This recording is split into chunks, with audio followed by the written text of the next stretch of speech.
Hello guys, কেমন আছেন আপনারা? আজকে আমরা কথা বলবো একেবারে কমেডি, ড্রামা আর রিলেশনশিপ টুইস্টে ভরা সিনেমা খিল খিল মেইন নিয়ে, যেটা শুরু থেকে দর্শকদের হাসায় আবার একই সাথে মানুষের ব্যক্তিগত সম্পর্কের ভিতরের সত্যগুলো সামনে নিয়ে আসে। সিনেমার শুরুতেই আমরা দেখি একদল পুরনো বন্ধু একসাথে মিলিত হয় একটা ডিনার পার্টিতে। বাইরে থেকে সবকিছু স্বাভাবিক মনে হলেও তাদের ভিতরে লুকানো আছে অনেক অসমাপ্ত কথা, রাগ আর সম্পর্কের জটিলতা।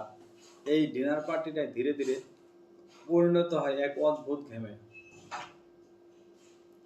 যেখানে সবাইকে তাদের ফোন শেয়ার করতে হয়। শুরুতে সবাই এটাকে মজা হিসেবে নেয়, কিন্তু খুব দ্রুত পরিস্থিতি বদলে যায়। একের পর এক কল, মেসেজ এবং গোপন তথ্য সামনে আসতে থাকে, যা তাদের ব্যক্তিগত জীবনের লুকানো সত্যগুলো প্রকাশ করে দেয়।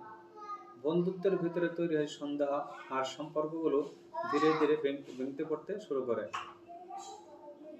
গল্প এগোতে থাকলে দেখা যায় এই খেলা আসলে শুধু খেলা না, বরং মানুষের ডাবল লাইফ এবং হিপ্নোসিস প্রকাশ করার এক ভয়ঙ্কর উপায়। প্রত্যেক চরিত্রের ভিতরে ঢুকে আছে এমন কিছু সত্যি যা তারা কাউকে কখনো বলতে চায়নি।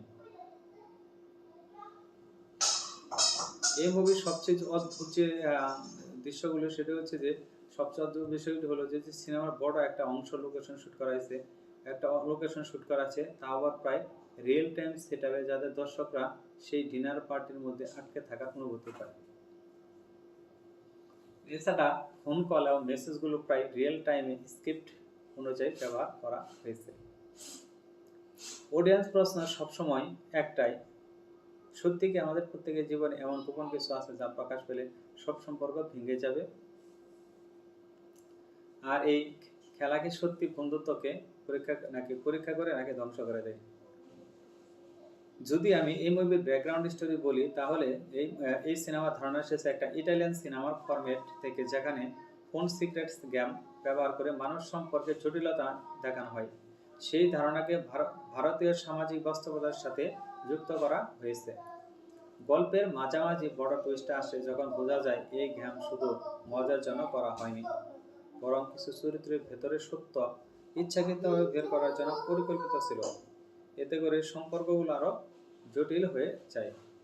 এই মুভির সিমিলার আরো কিছু মুভি আছে, যেমন perfect strangers, the invitation, ready or not, এবং ডিসাম।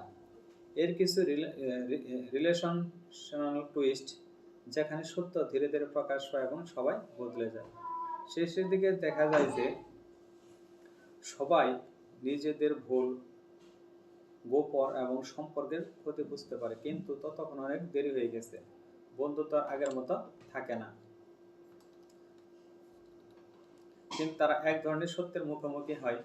আমার ব্যক্তিগত রেটিং অনুযায়ী যে খিল খিল মেইন প্রায় 10-এর মধ্যে 8.2 পায়, কারণ এর আইডিয়া ইউনিক, ডায়ালগ ন্যাচারাল এবং মানব সম্পর্কের সত্যটা খুব সুন্দরভাবে তুলে ধরা আছে। যদিও কিছু কিছু জায়গায় আরো ইমোশনাল ডেপথ যোগ করা যেত। শেষে শুধু এটুকুই বলবো, এই সিনেমা আমাদের শেখায় যে কখনো কোনো খেলা এবং মজার জন্য হলেও জীবনের সবচেয়ে বড় সত্যি উন্মোচন করে দেয়। ভিউয়ার্স, ভিডিওটি শেষের দিকে আমরা সবাই নিজেদের ভুল, গোপন এবং সম্পর্ক হতে বুঝতে পারি, কিন্তু ততক্ষণে অনেক দেরি হয়ে যায়।